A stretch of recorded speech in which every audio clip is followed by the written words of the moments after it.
Good afternoon, everyone. VCHR is very pleased and proud to be hosting this very important webinar. Thank you sincerely to all the presenters and attendees for your time and participation. The Virginia Coalition for Human Rights is a broadly based coalition that advocates for Palestinian human rights. We support and defend universal human rights, equal rights, free speech, including academic freedom and the right to boycott. We oppose all forms of discrimination, oppression, and violations of international law. We strongly condemn all forms of racism, hate, and bigotry, including anti-Semitism. We also oppose hate speech and any type of discrimination based on race, religion, ethnicity, national origin, wherever it may occur. We believe that the attainment of human rights and civil rights requires an open and free debate, and we object strongly to any efforts to curtail or forestall such debate by placing limits on free speech or academic freedom. We are a growing grassroots coalition currently here in Virginia, currently consisting of 19 member organizations and hundreds of individual members and supporters. And we are always interested in having new organizations and individuals join the coalition. If you or your organization might be interested in joining us, please reach out to us. Our contact information is being provided in the chat of this webinar. Thank you again. Over to you, Zaina. Thank you so much, Paul. Thank you, as I unmute myself. Hello, everyone. Again, thank you for joining us. I'm Zaina. I'm a board member of VCHR, and I'm honored to be here with you today to introduce the event and the panel. Within hours of taking office last year, Governor Glen Youngkin issued 11 executive orders. One of them, Executive Order 8, called for the establishment of a commission to combat anti-Semitism, as defined by the International Holocaust Remembrance Alliance, or IHRA. This governor's commission just released its report, and the report makes several problematic recommendations, including recommendation to codify the IHRA definition in Virginia. Over the past few years, we have seen a systematic and deliberate increase in efforts to use the IHRA working definition and how it is being used to silence free speech, encroach on education institutions, and suppress advocacy, of course, for Palestinian rights by linking and blurring lines between real anti-Semitism, which is a huge problem, and criticism of Israel, both in the US and abroad. As Virginians and advocates for human rights, free speech, and freedom of education, we have been extremely concerned about not only some of the content in this report, but also the tactics used and proposed to be used to implement these recommendations, which capitalizing on the fact that many Virginians probably have no idea what the IHRA working definition and its examples are, and or are too intimidated to even challenge or question the commission and its report in the first place. Therefore, the purpose of this webinar is to inform people about the IHRA working definition of anti-Semitism and its examples and how it is being used. We are honored to have with us leading experts on this issue and within the broader context, of course, as well. And I'm personally honored to introduce our distinguished speakers for today. Ken Stern is the director of Bard Center for the Study of Hate and an attorney and award-winning author. For 25 years, he was the American Jewish Committee's expert on anti-Semitism, and he was also the lead drafter of the working definition of anti-Semitism. He has argued before the Supreme Court of the United States and testified before Congress. He has been a visiting assistant professor of Jewish Studies and a visiting assistant professor of human rights at Bard College. Thanks for joining us, Ken. Dima Khaldi is a founder and director of Palestine Legal. She oversees Palestine Legal's advocacy work to protect people speaking out for Palestinian freedom from attacks on their civil and constitutional rights.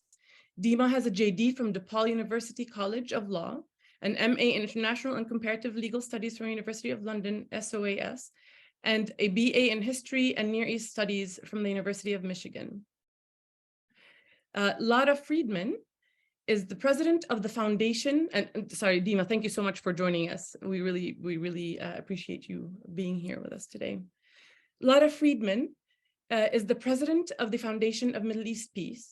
She is a leading authority on the Middle East with particular expertise on US foreign policy in the region, on Israel and Palestine, and on the way Middle East and Israel/Palestine related issues play out in Congress, in US domestic politics, policies, and legislation. Thank you so much, Lara, for joining us. And last but definitely not least, who will also be serving as our moderator today is Youssef Mnayer. Youssef Mnayer is a political analyst and scholar. As a non-resident senior fellow at Arab Center in Washington, D.C., Youssef Mnayer writes on the Arab-Israeli conflict. He also serves as a member of the editorial committee on the Journal for Palestinian Studies. Dr. Mnayer holds a PhD in international relations and comparative politics from the University of Maryland. Thank you all so much for joining us, and I'm going to turn it over to you, Youssef, to start the webinar.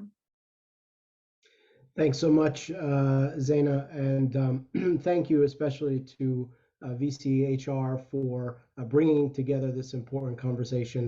On behalf of myself and the speakers today, we really appreciate the opportunity to talk more about this. I'm very much looking forward to our conversation. As Zaina said, I'm going to be moderating our discussion today, and it really is going to be that, a discussion. I'm hoping to prompt our panelists with a number of different questions which they can respond to, and then hopefully we'll have some time as well for questions from the audience. But I want to get right into our conversation about this important topic, the IHRA definition and the number of problems with it. And I want to start at the beginning, or at least with somebody who was there at the beginning of the IHRA definition. And that's with Ken, who was a lead drafter of the definition. Ken, can you tell us a little bit about sort of what the impetus behind the IHRA definition was and how, in your view, it got hijacked? Obviously, you went from being someone who worked on putting this definition together to being someone who now opposes the way it's being weaponized. So we'd love to hear from you about what happened here. Sure. Well, first of all, thank you all for having me today, and I'm honored to be part of this conversation with the group and the panelists, and I appreciate everybody paying attention to what's an important issue. So the story really is this. Whereas IHRA adopted the text of this definition in 2016, the story really starts in about 2004, when there was an uptick in attacks on Jews in Europe, Western Europe, particularly during the time in the aftermath of the Second Intifada. And there was a group called the EUMC that was tasked with putting out a report, which was not a bad report, but it identified two issues, or one issue, and I identified an issue. One issue it identified was that it had all these data collectors in different parts of Europe with no common frame of reference for bean counters, what to include or exclude in the reports on anti-Semitism. So they wanted something that was a little bit more specific.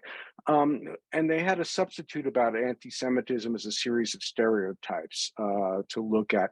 But I think there was a political context there that troubled me, is they thought, okay, well, what do we do if a Jew is attacked as a stand-in for an Israeli?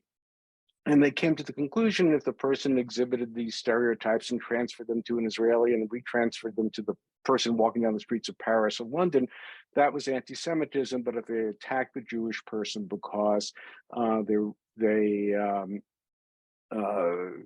just were upset with Israeli policy, that would be lamentable and deplorable, but not anti-Semitic.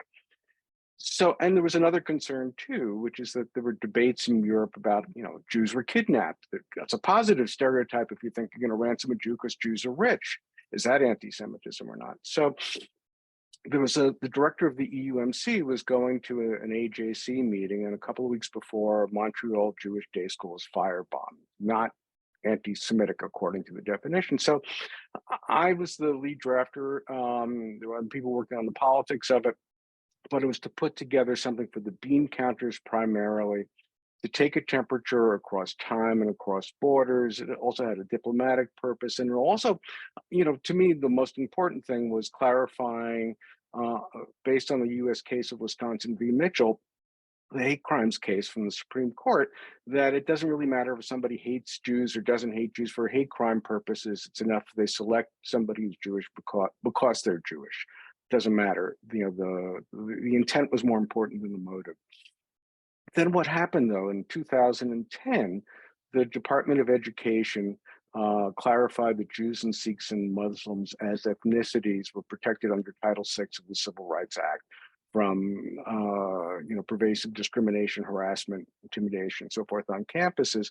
And you had groups on the sort of right wing of the pro-Israel Jewish community in particular, who started having this idea of, gee, let's marry this definition because it had examples about Israel, right? Because there was a correlation with an uptick in things said about Israel with the attacks we were seeing on Jews, not causation, but a correlation for taking temperature and data collection purposes over time. And they were taking these examples and saying, wait a minute, somebody's teaching a text in a college, it violates the definition. Somebody's bringing a speaker who says something we think is violative of the definitions. Somebody's doing a program, things that were just purely teaching. And some of the things I might disagree with, some of the speakers and so forth, but they were saying there's a Title VI problem here. And that to me was really chilling.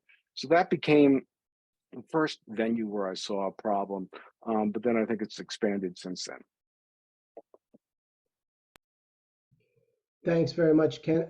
Laura, I want to move over to you here. One of the things that you track meticulously, among many, is the efforts to kind of advocate for and implement the IHRA definition across the United States, and also, to be frank, not just in the United States. This is a global phenomenon. How has the use of the IHRA definition been implemented? How's it changed over the years? What sort of patterns are you seeing in the data that you've tracked? Thanks, and this is a great follow-up to the groundwork that Ken's laid for us. Look, this definition was hanging out there for a while before people started really paying attention. It was this working definition that was being used by the State Department for this data gathering, particularly with its work with Europe. I think a handful of us who watch this sort of thing with the jaded from the experience of how things that maybe, even if they're intended to only have good implications, can be weaponized or misused for bad things, have been watching this definition all along with trepidation. But what we really saw starting in around 2016, and I would argue, as someone who tracks a lot of things meticulously, and for folks who don't know me on this call, I'm not a lawyer, I'm not an expert on anti-Semitism per se. I am someone who tracks legal developments at a minute level, both at the federal level and looking at states. And what you saw starting in 2016, which really closely paralleled the efforts around the anti-BDS legislation, which probably most people on the call are familiar with. And that legislation, let's be clear, closely paralleled efforts, particularly coming from Europe, to draw the green line, to draw the line between sovereign Israel and the occupied territories, and in effect say, even if we don't support boycotts of Israel per se, and under international law, you should make a distinction between Israel and settlements.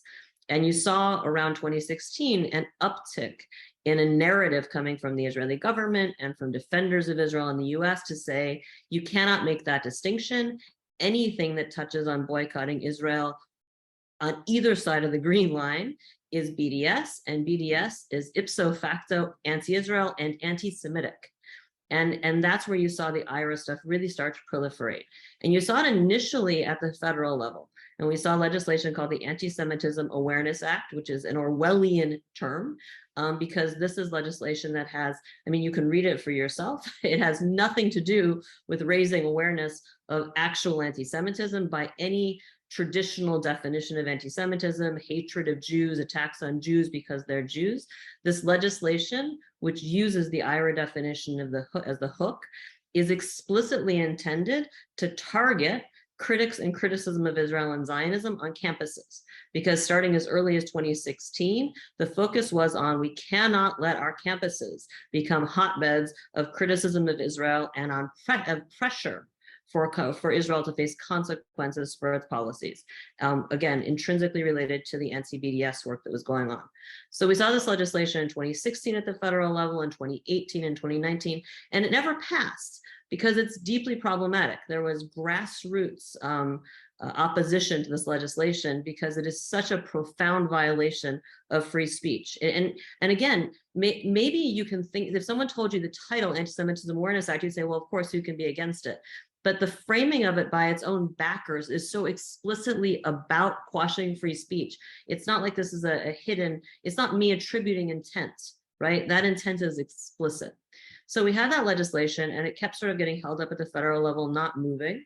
And then we saw this basically adopted into federal law, into the weight of federal law by President Trump, who adopted it via executive order, right? So this is now the language of the IHRA definition, including all of its examples, which are disproportionately about Israel. And let's be clear, and this will come up later in the conversation, when we say that the examples are disproportionately about Israel, it's not just that you count them and you say, well, most of them seem to be about Israel. In terms of the way it is implemented, when people cite IHRA as a point of law or a point of policy, they are almost invariably citing it to target criticism and critics of Israel. They're not citing it to go after Nazis or the Proud Boys, right? They're citing it to go after Students for Justice for Palestine. Or maybe they're citing it to go after me as a Jewish American who is critical of Israel and saying, well, but you only talk about Israel, therefore you're under IHRA, you're an anti-Semite. Because if you really cared about human rights, you talk about everything. It's the equivalent of all lives matter applied to the Israel-Palestine conflict. So you have this now with the weight of federal law via the executive order. Since then, there's been continued efforts to try to get it into federal law. We had in 2021 and 2022, there was legislation entitled the UNRWA Accountability and Transparency Act, which you might be surprised to learn that the UNRWA Accountability and Transparency Act includes a provision adopting IHRA as US law, but there you go. In parallel, and this is again something we saw with the anti-BDS legislation, where you had an effort at the federal level to target BDS. It failed because it's so brazenly unconstitutional, it just could not move through at the federal level. So instead, the backers of this went to the states. You've had an effort to target states, and this really goes back to 2016, 2017, but it only gained steam, I would argue, in 2021, 22, trying to create the impression that there is a wave of endorsements, a wave of legislative action around this. I think it's important to clarify this is a false narrative as of today. Doesn't mean it'll be a false narrative in 6 months or a year, but as of today, in terms of state actions, and this is important, I think, when you look at a state like Virginia, where the decision to take any action at all on IHRA came via executive order. It didn't come from the legislature. It came from the governor coming in and by executive order, creating a commission, which was framed around the IHRA definition, and now going to legislature and pushing for action. But in terms of legislatures, we have, by my count, and I do track this sort of exhaustively, we have 16 states plus DC, okay, where you have the IHRA having been embraced. But it's been embraced in all of those states plus DC by proclamations by governors, by executive orders, and in a few places by non-binding resolutions, right? Like HCON reses or whatever. None of this is binding legislation, and in most cases, it is unilateral non-binding action by the governor. It's not a wave. On top of that, we do have a handful of places where it has been legislated, and by a handful, I mean we have 4 states that since 2016, in one way or another, have legislated IHRA into the educational system. And in all of those states, the framing of it by the backers of IHRA has been, the backers of that legislation has been, we have to go after Students for Justice in Palestine. We have to go after the BDS movement. We have to stop anti-Israel criticism on campus. It's explicitly framed that that's what this is about. And then I guess last week, Nevada adopted something similar via the Board of Regents, not by legislation. And then the other way this has been implemented in terms of law is we saw in 2022, there had been an effort in 2021 which failed. We have 2 states, Arizona and Iowa, where this has actually been implemented in law as part of their hate crimes law.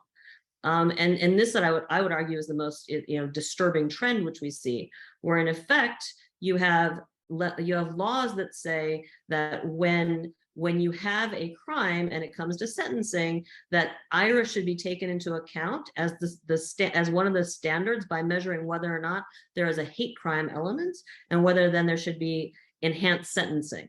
So in Arizona today, if you are out protesting, I don't know, something, people at the border being picked up and, whatever, and you are carrying a Palestinian flag and you're arrested, arguably, if you are sentenced for a crime, they could try to add hate crimes onto your sentencing because you're carrying a Palestinian flag, which by this definition, one could argue, is intrinsically anti-Semitic. So that's what we've seen in terms of legislation. Thank you, Laura. I think it's so important as you have to contextualize this effort around IHRA in sequence and also among other efforts. As Ken said in 2004 when this began, the BDS call did not even come until 2005. But what we've seen in the years since then is that the government of Israel and a number of actors who are sympathetic to the government of Israel have explored a number of different efforts and tools to try to respond to global dissent against Israeli policy. Some of those being anti-BDS laws, but also now we're seeing the proliferation of things like new definitions of anti-Semitism like the IHRA. Dina, I want to ask you now, I think that as someone who has spent so much time and effort defending those who've been attacked for their work on Palestinian rights advocacy, I think many policymakers who genuinely want to do something about anti-Semitism might look at the IHRA definition and not realize the very real danger in it and how it is being weaponized.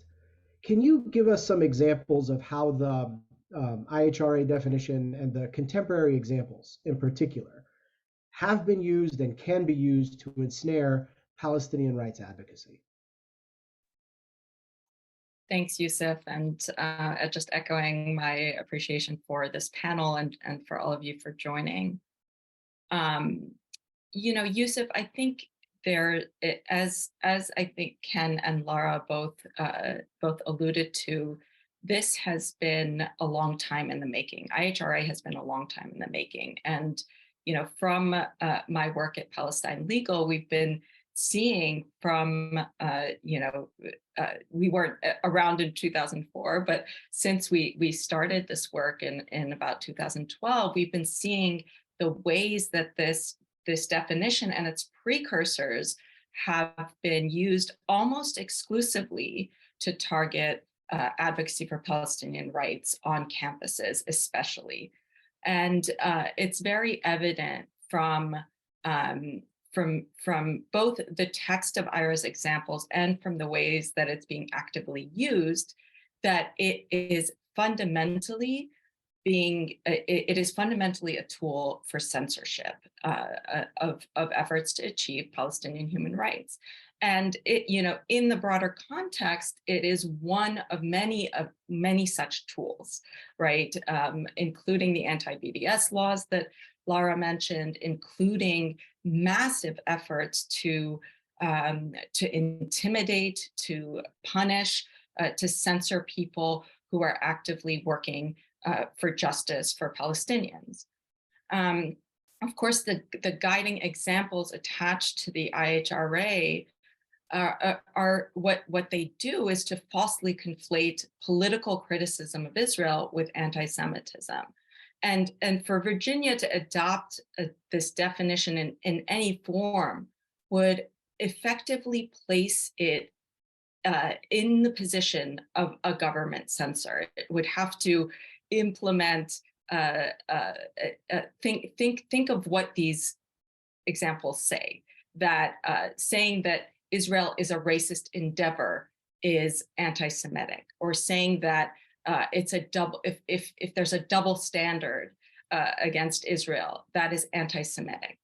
And I just invite you to imagine how a Virginia official would then be able to decide whether students and faculty are applying, quote, a double standard to Israel.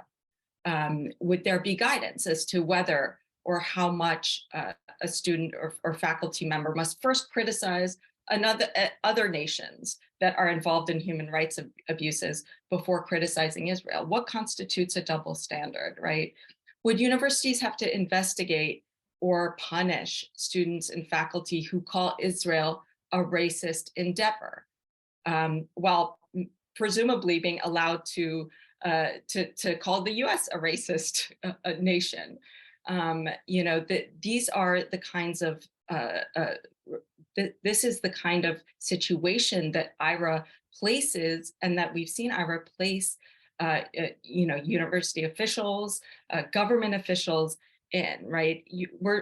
Imagine a campus discussion about Israel's nation state law, for example, which was enacted in 2018, and it enshrines the right of national self-determination for Jews only, not for the millions of Palestinians who live under occupation or as second-class citizens of Israel. Or other racist policies like Israel's citizenship law, which bars Palestinians in the West Bank from getting Israeli citizenship if they're married to a citizen of Israel, even when Jewish Israeli settlers living in the West Bank can get Israeli citizenship. These are racist policies. These are policies and laws, Israel's policies and laws that are based on discrimination against Palestinians. What IHRA is telling us is that we can't talk about these openly and honestly. We can't debate. We can't, unless, we're talking about other human rights abusers at the same time, or, unless we, I don't know what we have to do in order to make it okay to have these kinds of conversations that are needed about one of the most pressing human rights issues of our time. So what IHRA is asking us to do is to label such academic inquiry or human rights activism, such discussion of the lived realities of Palestinians and the real racism and oppression of a people that Israel is engaged in. They're asking us to label all of that as, in effect, anti-Jewish. And they're asking us to condemn, to curtail, to censor, and to punish those who are engaged in this kind of speech activity. So fundamentally, it's a way to undermine our First Amendment rights under the guise of protecting Jewish people. And that's really not what it does. Instead, it is really based in an anti-Palestinian sentiment. It is based on a desire to shut down a Palestinian narrative about our own experiences. And it doesn't make Jewish people any safer, ultimately. It might protect people who believe in the state of Israel and want to protect the state of Israel from opposition to that viewpoint. But it doesn't protect from the real anti-Semitism that is happening, the attacks on synagogues, the rally in Virginia, right? The right rally in Virginia. So this is really a distraction from the real anti-Semitism and all of the racism and bigotry that has really re-emerged in this country and affects all communities that are vulnerable, communities of color here. And rather than focusing us on those threats, it is targeting a political speech on a human rights issue. And I'd love to talk about a few examples of how we've seen this play out, but I'll let you, we can come back to that as well. Yeah, we certainly will. But I want to segue from that very last point that you made, Dima, back to Ken. Ken, you've been studying anti-Semitism for a long time. In this moment we're living in, we're seeing a marked spike in anti-Semitic speech and actions. And I think any objective analysis of this understands that it is being propelled by right-wing forces, among which Donald Trump has been a key driver before, during, and after his term as president. Of course, here in Virginia, as Dima mentioned, we saw the marchers with torches in Charlottesville, for example. And yet at the same moment, we're seeing a chorus of voices and organizations who claim to combat anti-Semitism or represent the American Jewish community, offering up the IHRA definition as an answer to this, which, if it adds anything to existing anti-discrimination policy, does so not by focusing on right-wing extremism, but rather by intimidating and silencing pro-Palestinian speech. Given your long commitment to this work and the very real stakes involved here, I wonder, how do you react to this response, and what do you think explains it? Oh, thank you for the question. I mean, if you think about it and where we've seen anti-Semitism the last few weeks and months, think of Kanye West, right? Who said, well, gee, we need to have the filter of the IHRA definition to get an understanding of whether what Kanye said was anti-Semitic or not. Nobody would look at it that way. So I think part of the answer to why we're seeing there are 2 points. One, run a hate study center, so we think a lot about how people define an us and a them and how their thinking gets affected, especially when they have their identity tethered to an issue of perceived social justice or injustice.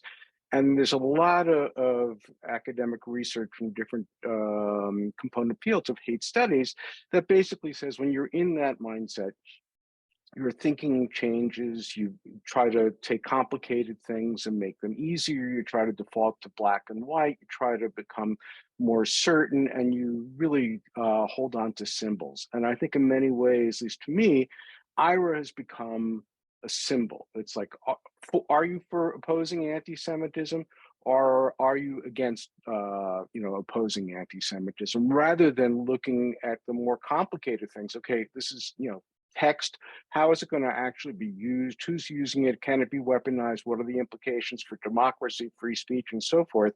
And I'm sure Dima would give among the other examples, but one that's instructive for me about how it's been used is in the UK, where they did adopt it and did apply it to educational institutions. There was a group of pro-Palestinian students who had an Israel Apartheid Week event, or were planning to do so. And I'm no great fan of Israel Apartheid Week, but they have a right to do it. It's political speech, it's free speech. It was disallowed, and the Simon Wiesenthal Center here said, that's great, we should apply it to every campus and not allow it either. So you want an object lesson, that's that. So that's one part of it. The other part of it that I think is underappreciated is this is a reflection of a battle inside the Jewish community. And it's a difficult battle. I mean, I'm a Zionist. I believe in the existence of the state of Israel, not so much of a fan of its current policies. But there's a debate about whether you have to have a particular view of Zionism in Israel to be considered inside the tent or outside the tent. So for some that are on the right maybe, or just purely religious, like Satmar Jews are seen as inside the tent even though they're anti-Zionist. But it gets more complicated in sort of like the mainstream Jewish community. It's a very contentious issue of are you a traitor or you're not? And I think it's reflected in this sort of black and white thinking in the report from Virginia. I mean, I can point out a number of things, but let me point out one because I think it's a great object lesson on both points. It cites, the report does, the UC Berkeley Law School sought what was labeled Jew-free zones, and it said the chancellor, the dean, by the way, Erwin Chemerinsky, who's Jewish, said that it was anti-Semitic. Now, I didn't like what the student groups did. They said that they're not going to allow speakers who are Zionist or pro-Israel.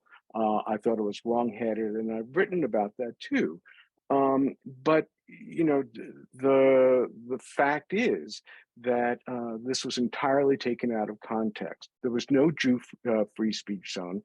It misquoted Erwin, the dean, who also spoke out about this policy, saying that many Jewish students considered to be anti-Semitic, which is different than the dean saying it's anti-Semitic.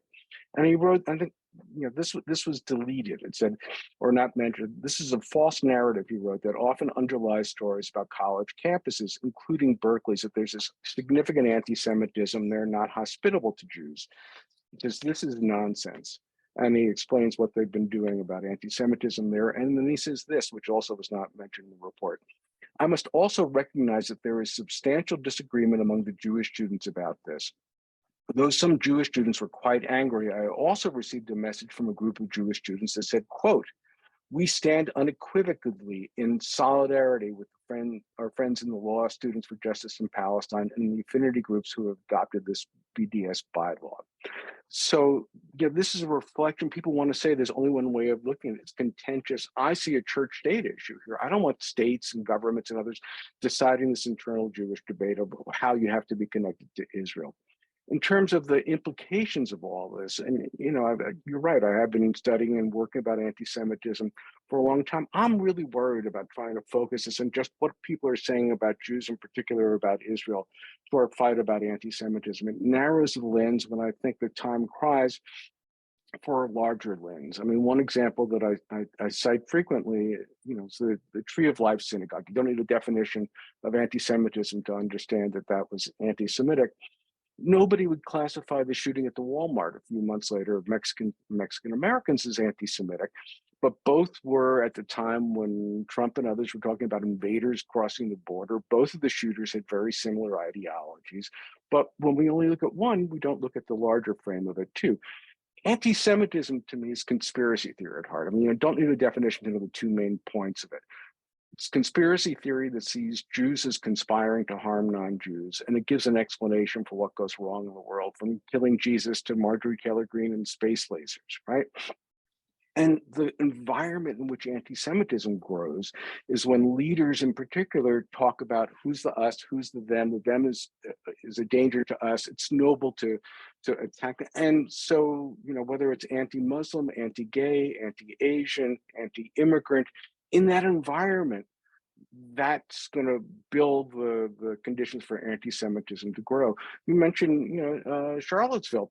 The reason that they were saying, Jews will not replace us is because white supremacists can't fathom the idea that they are, in their mind, losing to inferior people of color. And how could this possibly be? And that's where anti-Semitism comes in. There's Jews behind the scenes making this happen. So, to me, all the things that are driving anti-Semitism in the contemporary moment, things that I do want legislators and I do want others in civil society to focus on, that's all being forgotten. The IHRA definition is being a black hole that sucks away all the things that we should be looking at to actually combat anti-Semitism. Thank you, Ken. Laura, coming back to you, you've been raising the alarm about this for some time. And just like unconstitutional anti-BDS legislation, which has been successfully challenged in the courts, much of which was rushed through legislatures with many policymakers not even really understanding what they voted on, we are beginning to see efforts to do something similar with IHRA-based legislation. Why are policymakers, in your view, overlooking the obvious problems here, or might potentially overlook the obvious problems here again? So, I mean, that is the giant question, right? So we can marshal a million good arguments. Why aren't people hearing the arguments, particularly from someone like Ken, who literally wrote the definition? Why when he testifies, why isn't that the knockout punch? I think there's a few answers. I think one, is to talk about for a minute the moment that we're in. Anti-Semitism is surging. Radical hate and incitement is surging. I don't think anyone wants to take a position where they're going to be accused, particularly politicians, they're going to be accused of not getting on board to fight anti-Semitism.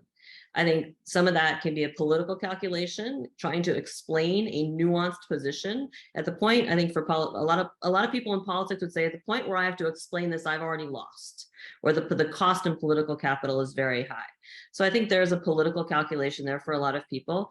I think though for a lot of folks, and I'm going to think back to conversations I had with people in Congress around the anti-BDS legislation, or even before that under Obama. I think it's worth remembering it was in the Obama administration that the US for the first time adopted legislation signed by President Obama that basically erased the green line and made it US policy to equally oppose any quote unquote discriminatory trade policies vis-a-vis settlements as if it were exactly the same as the green line or inside the green line. And I remember at the time talking to members of Congress and saying, for the purposes of point of origin of products, which, for export is understanding where something has been manufactured is fundamental to the international trade system writ large, right? So you can have a point of origin or responsibility where you say it was manufactured. And members of Congress basically said to me, even very progressives, this is too complicated. I'm not going to get into this. For the purposes of my support for Israel, this is all Israel. We're not going to touch it. Don't bother me about the fact that this was made in a settlement. Essentially, I can't care. And I think that's a piece of it. It becomes something like it's too complicated, it's too politically costly. And I'm not someone running for office, so I can't really say whether that's right or wrong from an ethical and legal standpoint. It's certainly problematic. Another piece of it is that this gets wrapped into, I think, the broader framing of we have to fight hate. Anti-Semitism is a piece of this, and we can't get bogged down in these nuances. We need rock solid methods and weapons to fight this hate online, in social media, on campuses, and everything else. And it's almost suggested, I think it's worth noting here that in the debate around IHRA, today, it is suggested often that merely disagreeing with IHRA, I want to emphasize, merely disagreeing with IHRA, criticizing it is a sign of anti-Semitism, which is it's just surreal, right? To ask these questions, well, only an anti-Semite would question IHRA. Only someone who's defending anti-Semitism would question this, which is there's some tautological arguments going on there. So I think there's that difficulty piece. I think another piece of it is that it actually is quite, I think politically so far, the advantages of jumping on board as people assess them have been high, right? You're on the right side, there's a right side and a wrong side. And except I will point to Virginia where there's been efforts, successful from this coalition around things like the anti-BDS legislation. If people aren't organizing to actually make the clear case that voters have an opinion here and are holding legislators responsible, I think it's been very easy for legislators to say, listen, this is not complicated for me, and I'm going to do what I'm going to do. I also want to bring this back to the Israel piece of it firmly. I am old enough to remember as a Jewish American that for many years, those who wanted to defend Israel from criticism, one of the strongest defenses that was always marshaled was, look, you can criticize. You have human rights organizations, you have B'Tselem, you have Palestinian groups, it's fine. Israel's strong enough because it's whatever, democracy, whatever you want to say, to take this criticism. That has become a position that is harder to take in defense of Israel. In the wake of the I would say, successive Israeli governments in what I think most of us would view as a post-Oslo, post-peace process era, governments that are affirmatively taking policies that are about holding on permanently to the West Bank. So it's not really possible to talk about peace or a commitment to peace when you are pushing people off their land visibly and supporting settlements. It's hard to talk about a healthy democracy and talking about what Dima said when you're doing things like passing a nation state law that says effectively that non-Jewish citizens aren't the same level of citizens as Jewish citizens. So, for folks who want to say it'd be really great to have an easy way to classify which criticism is okay and which criticism isn't.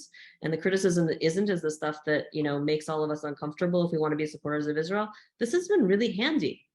The IHRA definition is a super handy way of saying, don't bother me with the details of what happened in the West Bank when an American citizen journalist ended up dead, apparently via a bullet from an IDF soldier. What I'm going to say instead is this whole discussion is anti-Semitic under IHRA because you're not talking about Hamas, and you're not talking about Saudi Arabia, and you're not talking about Iran. It's been extremely effective. And the last thing I will say here is, this has been mentioned before, the discussion around IHRA has been a really handy way in a period of intense partisanship and intense polarization in this country, it's been a handsy way of creating a big tent under which you can actually have, for instance, the ADL standing side by side with the so-called anti-Semitism monitor of the Trump administration, because they can both agree that criticism of Israel is a line that shall not be crossed. And by the way, the opposite of anti-Semitism is philo-Semitism. It's loving Israel. And that's why you hear just last weekend, Mr. Trump again making the argument that American Jews are disloyal because we don't love Israel enough. But clearly that isn't anti-Semitism because he loves Israel so much, which, by the way, goes back to what is a classic anti-Semitic trope, even before IHRA, which is if you're going to define Jews and Israel as indistinguishable, it's one of the great ironies of this moment. For critics of Israel, if you say that if you criticize Jews because you hate Israel, yes, we can recognize that as anti-Semitism. But if you're a defender of Israel, apparently it's okay to erase any distinction between Jews and Israel. That's what's been accomplished by IHRA. And again, in a moment of just surging actual anti-Semitism, in parallel to surging racism and hate and all of this across the whole spectrum, IHRA has actually here become, I would argue, a force for promoting hate and promoting discrimination, not fighting anti-Semitism or fighting hate. Thank you for all of that, Laura. I do want to remind those who are listening in, if you do want to send in your questions into the Q&A box, we'll be taking some of those soon, hopefully. But Tima, I want to get back to you now, and I want to ask you a little bit about the limitations of sort of the First Amendment. And I want to ask you if you can talk about the actual impact of smears, allegations of anti-Semitism, and investigations on the lives of people, including advocates and students and many other folks that your organization has often worked hand in hand with to support. A lot of the efforts to stifle pro-Palestine activism, including some of these legislative efforts that we see, they try to insert some kind of fine print about not seeking to infringe on First Amendment rights. But when we think about the First Amendment as a guarantor of our free speech, it's easy to forget that there's a huge space between the initial actions which restrict speech and the ultimate legal decisions which might overturn those actions.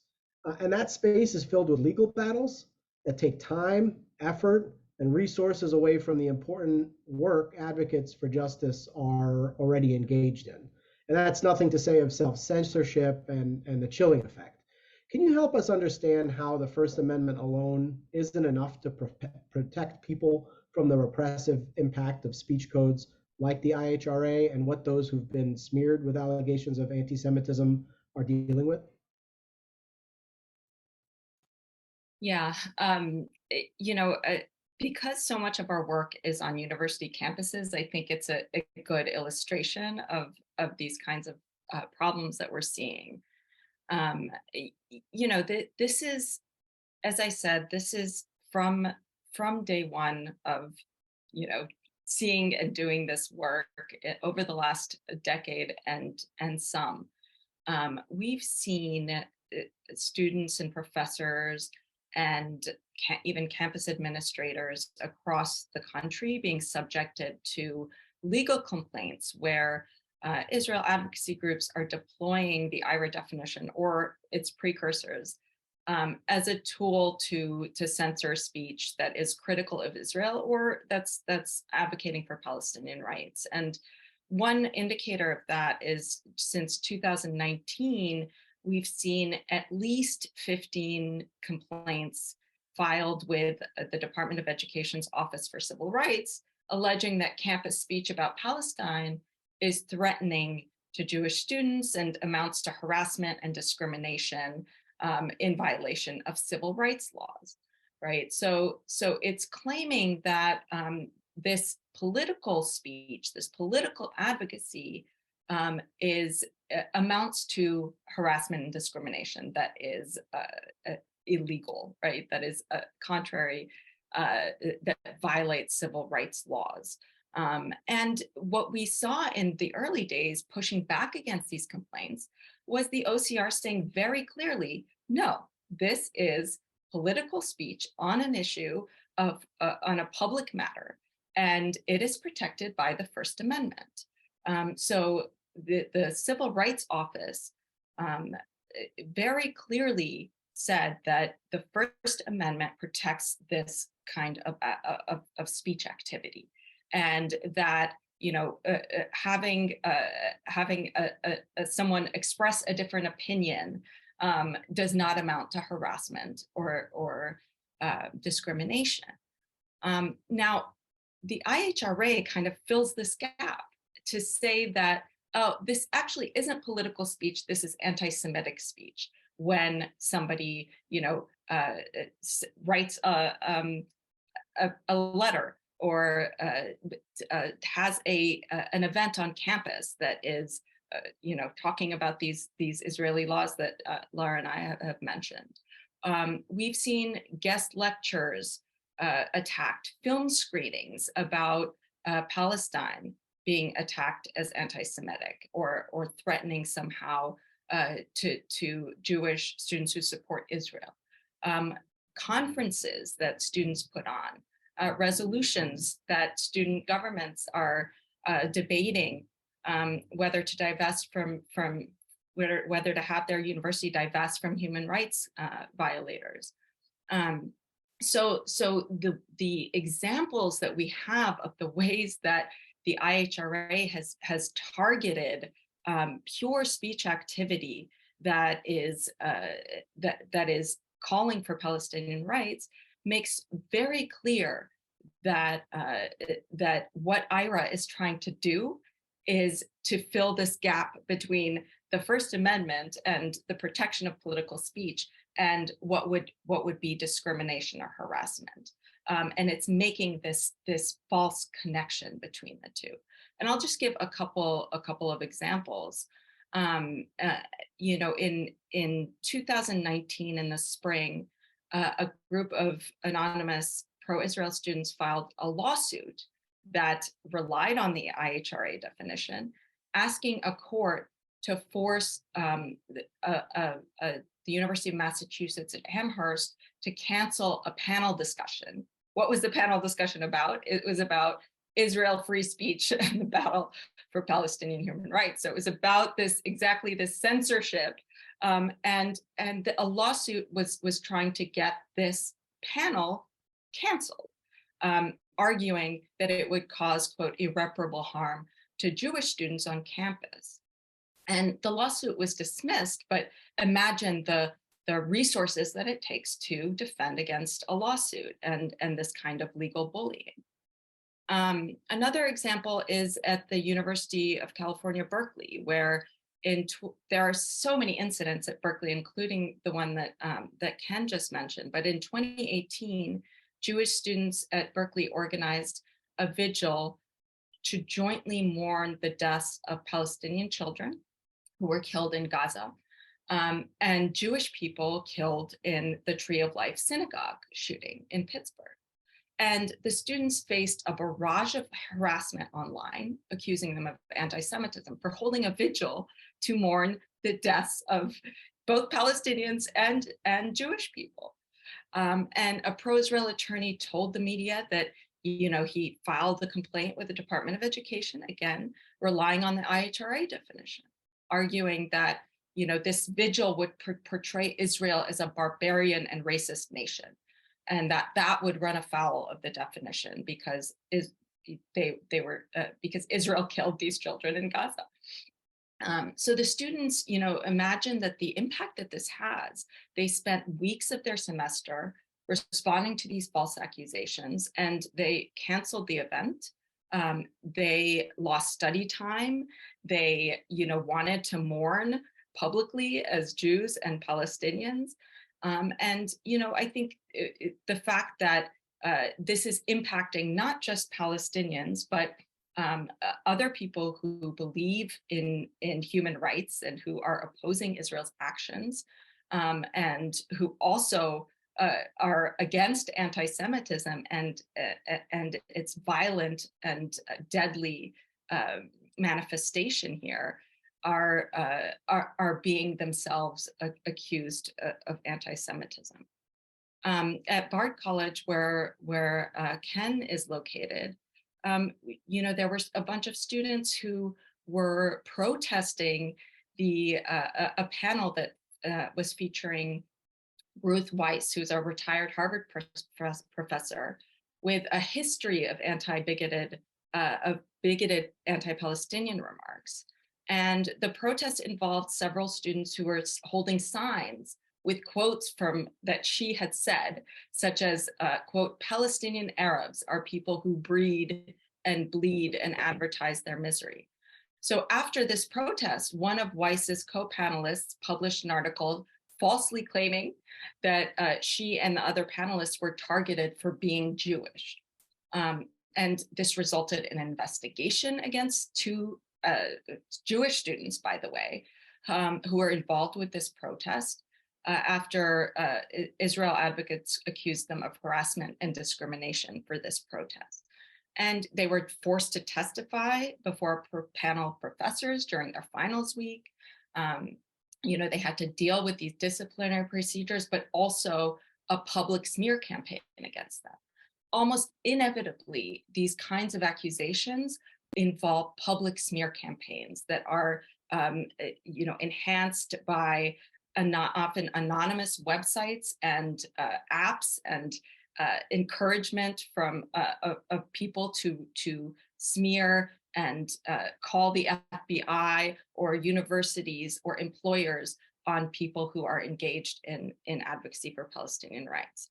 So, this also has led to an investigation against Bard by the Office for Civil Rights, because after Bard cleared these students of wrongdoing, the same organizations went to the Office for Civil Rights and complained.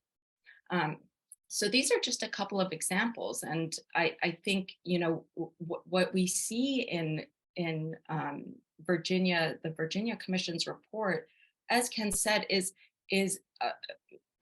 a very troubling conflation of actual horrible anti-Semitic incidents and attacks and swastikas and the Unite the Right rally with very inaccurate examples of people who are engaged in advocacy for Palestinian rights. And we have to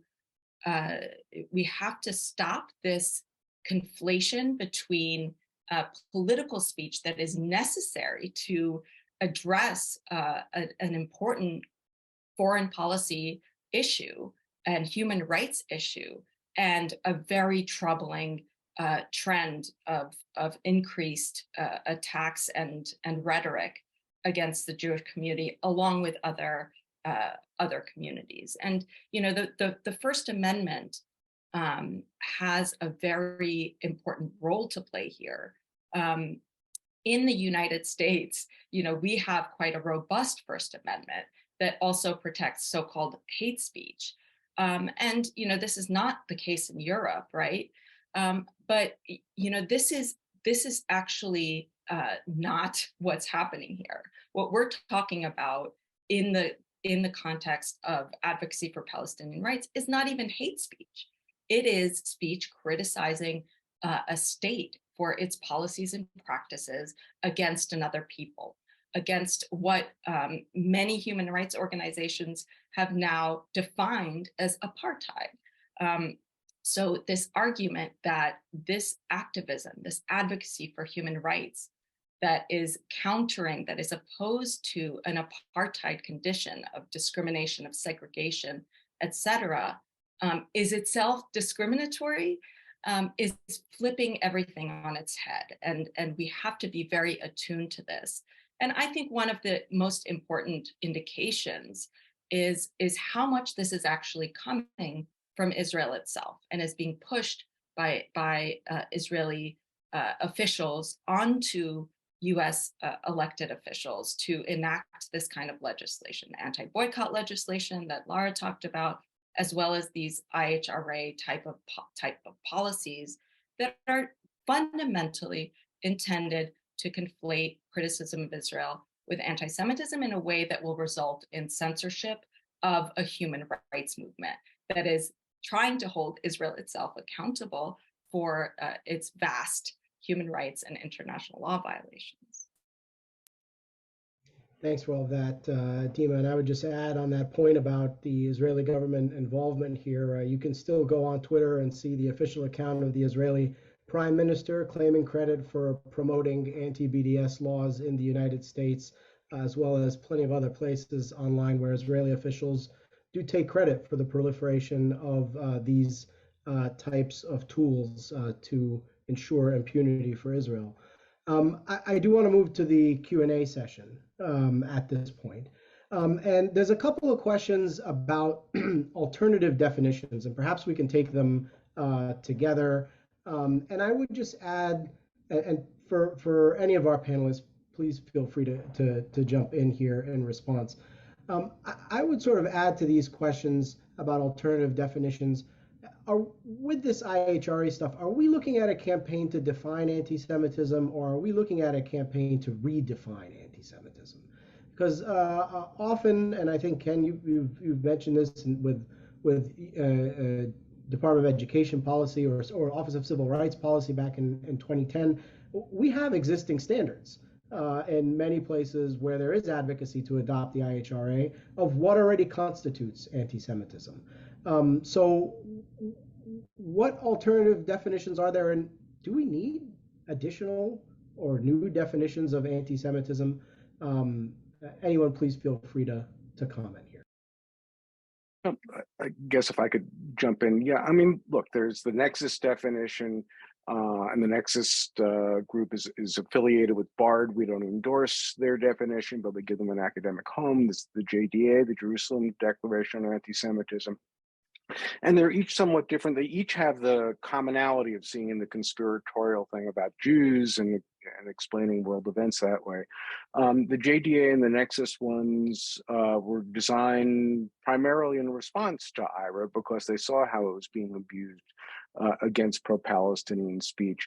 But to me, the question really isn't the text, and we can talk about the differences between them, but the abuse and the use of them. I don't want any of them used as a speech code on a campus or as a way to give a lever to beat up administrators who might like certain speech.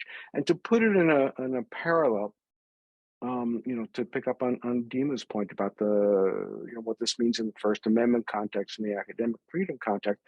Imagine if there had been a desire to put together a definition of racism to be able to monitor over time and across different state borders, for example. And you put into it political examples, opposition to affirmative action or opposition to Black Lives Matter or opposition to removal of Confederate statues. You can make the case as an academic or as somebody looking at trends, gee, those might be interesting data points. They don't necessarily prove that you're a racist, but they might be important points to look at to sort of take the temperature. But when you would try to use that as state policy to endorse it as a definition to say this is going to guide us about what racism is, you see all the problems. And I think one of the things that's really instructive that I missed in the report was the hundreds of Jewish studies, Israel studies, Jewish identified academics who signed on to the JDA, and many are involved with the Nexus Task Force, that see the abuse of IHRA and say, wait a minute, it's affecting me and my ability to teach on campus. It's affecting my ability to teach about Israel because there are outside groups that are using this as a weapon to come after me, to come after my colleagues. Why would I do that? And I'm doing a disservice to the university, and I'm doing a disservice to my Jewish students if I don't do something to oppose it. Now, I don't think any of these definitions, as I said, belong as a speech code on a campus. But I think they're less likely to be abused in general conversation. But I think it's an important thing to think about. What do we want definitions to do and not do? So again, getting back to my hate studies point, people like simple things. should I worry about it? Should I not? Should I, exculpate or inculpate based on sort of like a Hogwarts sorting hat? Do I put it in this pile or that pile?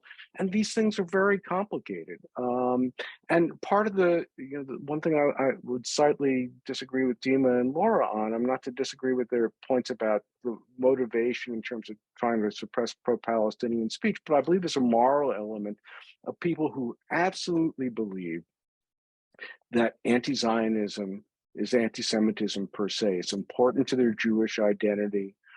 They really believe it, and there's a moral case they're trying, to make on this. So it isn't just, political calculation. It's a belief they're defending the Jewish people.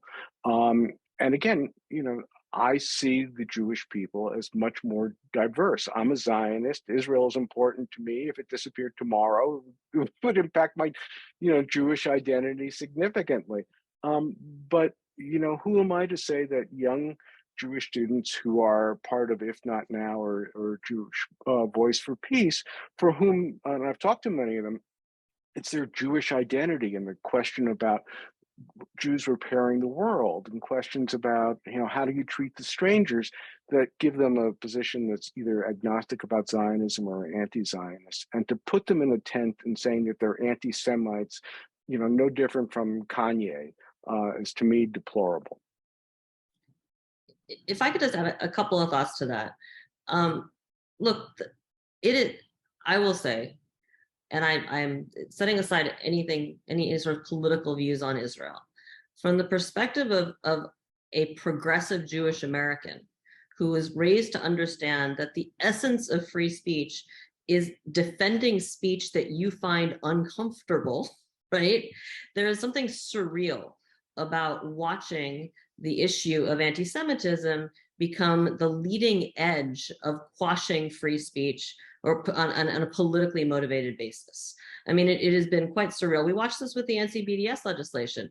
And, I will remind people who don't know, I wrote a piece back in 2017, 2018, warning people that the anti-BDS laws were a template that could easily be repurposed to quash free speech on anything, to quash protest.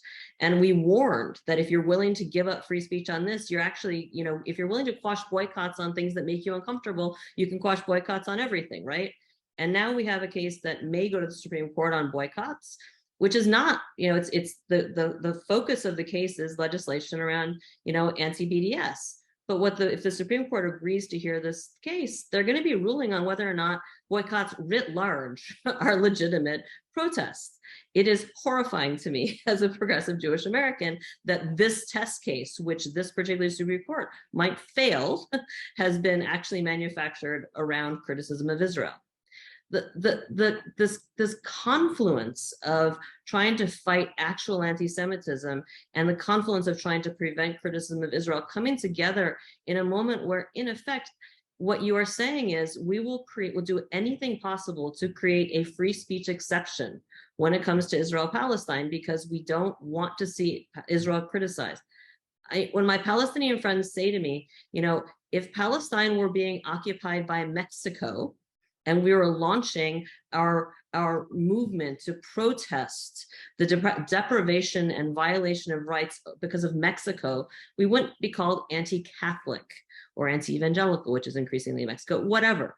It would be seen as an actual political dispute. But somehow, because you say, well, Israel is largely populated by Jewish people, if we are against Zionism in Israel, it makes us anti-Semitic. There's something so simplistic about that framing. And the last thing, going back to this, the definitions themselves, Ken mentioned this. There are two major competing definitions that are backed by heavy hitters like Ken, not people like me, actual experts, right? All of them, or most of them Jewish, experts on anti-Semitism, on Jewish history, on the Holocaust. I will say that I was naive enough when these definitions were being worked on and huge groups were being arrayed around them. I was naive enough to think this will actually change the debate because the backers of IHRA will no longer be able to say, this is consensus. Everybody agrees except for a bunch of anti-Semitic outliers. And I was wrong Because now what we've got are the people who signed on to the JDA and Nexus being called anti-Semites and defenders of anti-Semitism. So the world leaders on fighting anti-Semitism now have to worry if they speak with integrity, they're called anti-Semites. And I think someone may put into the chat or something, I actually maintain a database of experts on anti-Semitism challenging the IHRA definition. It is 55 pages long right now and constantly expanding. This is not a consensus definition. There's no consensus that there needs to be a new definition, and there's no consensus that this should be it, or that any definition should necessarily have anything to do with Israel. And that's where we are today. I'll jump in with a couple further thoughts. You know, that I think there's a parallel here as well. When you look at, and a broader problem that that this push to adopt IHRA speaks to, and it's something that you, Lara, alluded to. But this is part of a much broader threat to the First Amendment, to academic freedom, to our rights to protest and dissent. And I think we have to see it in that context of, laws that are being proposed right now that are the same as the anti-boycott laws, but are targeting other movements, like the movement against fossil fuels, or for gun, to restrict gun rights, and laws against protests of pipelines that try to criminalize these kinds of protests that indigenous and environmental rights activists are engaged in. Other anti-protest laws, like in Florida, that try to criminalize organizers of protests like Black Lives Matter rallies for maybe some looting that happens on the side of a protest or something. This is a much broader problem of this kind of legislation being pushed that has the effect of undermining our First Amendment rights to protest, to assemble, to associate, etc.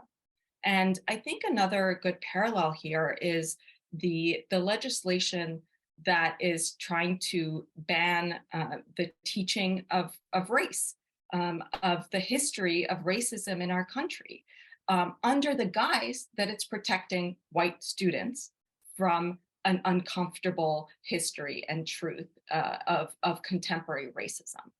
That is an important parallel here, where you have legislators telling teachers what they can and cannot teach, and students what they can and cannot study, because of this supposed damage that it might do to certain students. So I think we have to think of this definition in that context. It is frankly not a definition of, or certainly the examples that IHRA has are not definitions of anti-Semitism. They are definitions of anti-Zionism. And to your point, Ken, there is a really critical conversation that needs to happen about what Zionism is, in theory and in practice, right? What it means in practice for us Palestinians is the taking of our land, the dispossession of our people. We have been made refugees. We have been under military occupation for several decades. We are, many of us are stateless. Over 7.5 decades, we have no national. Many Palestinians have no nationality. They have no state. They have no land. Their homes have been taken. Right. So this is that's what Zionism means to a Palestinian. And to say that I, as a Palestinian, cannot call Israel a racist endeavor because it has taken my family's home in Jaffa, literally, right? Because I, as a Palestinian, cannot return, and my family has not been able to return. to our lands and our homes, right?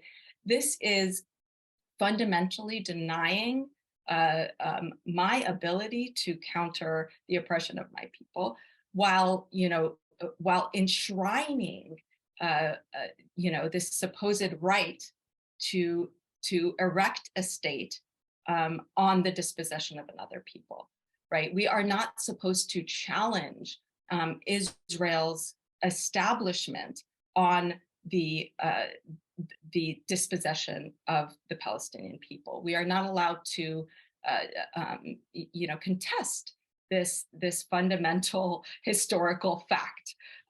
So I want to just make very clear that what IHRA and even other definitions that really contest the IHRA and its implications and whatnot are fundamentally trying to make advocacy for Palestinian rights have to be seen through this lens of anti-Semitism in order to be deemed legitimate or to be deemed anti-Semitic, right, or illegitimate. And that is a problem with all the definitions, in my opinion. And the fact that we don't have definitions of any other kind of racism, I think is enough to really convince us that we don't need a definition to identify anti-Semitism, to identify Unite the Right, or Trump, or Kanye, or Marjorie Taylor Greene, right? That is the anti-Semitism I think that we can all see and identify, and we don't need a definition to do that. Yeah, it's almost a double standard, if you will. Well, Dima, thank you so much for that, and to all of our panelists for sharing this wealth of information with us and taking a number of questions here. It was a pleasure to have this conversation with you all, and thanks again to VCHR. And Zaina, back to you. Thank you all so very much for this incredible panel. You genuinely covered everything that we had hoped you would, and so informative and so important. I hope this was, we will be sharing this and using this. So grateful for your time, for your expertise, and we are honored that you're here. To all our audience members, thank you so much for also taking the time to join us. And please don't hesitate to reach out to us if you have any questions or concerns. I just placed the VCHR, again, information in the chat if you'd like to become a coalition member, or if your organization would like to become a coalition member, or if you yourself would like to become a coalition member, please email us. I also put all the information for our speakers in the chat. And again, thank you so much for this. And, we look forward to seeing you soon. And everybody, if you have any questions, don't hesitate to reach out. Thank you. Thank you. Thank you. Thank you, everyone.